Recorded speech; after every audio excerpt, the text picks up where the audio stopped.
Friday, the Roadmap Challenge. Focus. Creating a step-by-step plan for a successful future. On Friday, Miss Patel placed a giant poster on the wall called The Roadmap to Our Dreams. She asked each student to think about something big they wanted to accomplish this year. Not someday. Not when they were adults. This year, Leo wanted to run a mile without stopping. Amara wanted to publish her first poem. Carter wanted to get better at speaking in front of the class. But Miss Patel wasn't finished. Now, she said, write down the steps you need to take. Small ones, real ones. Leo wrote, 1. Jog for 3 minutes each morning. 2. Stretch before bed. 3. Try longer jogs every Saturday.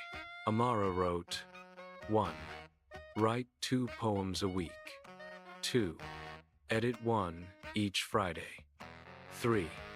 Enter the school poetry contest. Carter wrote, 1. Practice 1 speech in front of the mirror. 2. Record and listen. 3. Try a short speech in class.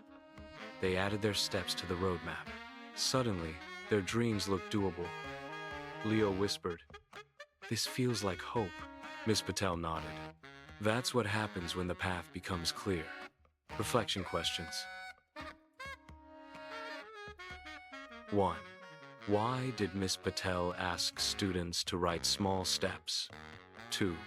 How did breaking big goals into small pieces help? 3. What big goal do you want to accomplish this year? 4. List 3 steps you can start next week to begin your journey. Illustration space. Draw your roadmap from today to your big dream.